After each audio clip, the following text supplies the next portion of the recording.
Hey, this is Everett, and a few months ago I interviewed and wrote an article about a man named Matt Cox.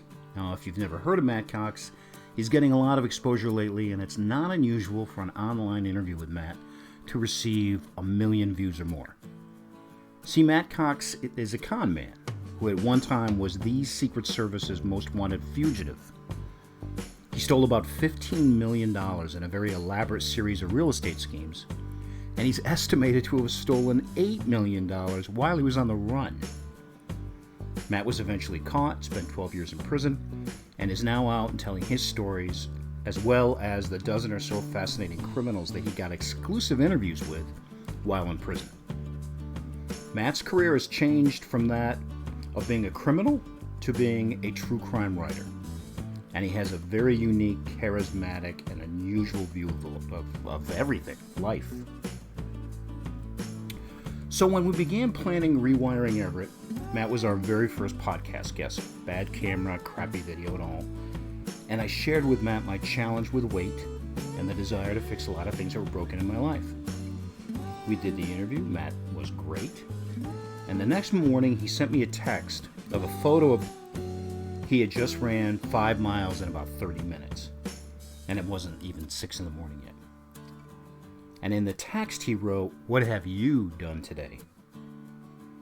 Thought it was funny, and I sent him a thumbs up, and he quickly replied, "No, I'm asking you, what have you done about your weight today?" And I thought about this, and I tried to shrug it off, and I texted back, "Well, I'm traveling for work, and the gym at the hotel isn't really," but he wasn't having it. He texted me right back. "You don't need a gym at the hotel," he said. "Get outside, get walking, get moving." And before I could respond, he sent me a few texts that hit me right between the eyes. He said, "Why don't you want to be the man your wife married? Why don't you want to be the dad your kids deserve?" And I mean, how do you argue with that? So I reluctantly went outside and walked. The next morning, the same thing. A text from Matt of his treadmill showing what he had done already and the question, "What have you done?" And after 3 or 4 days, I knew I had to have an answer for Matt on what was done and then what I've eaten, because he was going to ask about that too. And he wasn't exactly nice about it either. It was like a drill sergeant. If I walked 7 miles, why couldn't I do 8? If I walked 5 miles, why do I want to be fat? If I had a salad, he'd ask how many carbs I ate that day. I guess I could have lied to him, but how do you lie to a con man? There's always that thought that he'll know. So here's the point to all this. There's an old phrase that goes, "When the student is ready, the teacher will come." Now, I'm not saying Matt is the sole driver for my path to wellness, but he is someone who is holding me very, very accountable. And he decided to do that totally on his own. Now, I could have gotten a friend or a family member and asked them to do the very... There'd be no skin in the game. If I told my friend or one of my kids that I didn't want to do this health thing anymore, they might balk at first, make fun of me, try to talk me out of it, but they would be okay with it and life would move on. I would have lost nothing.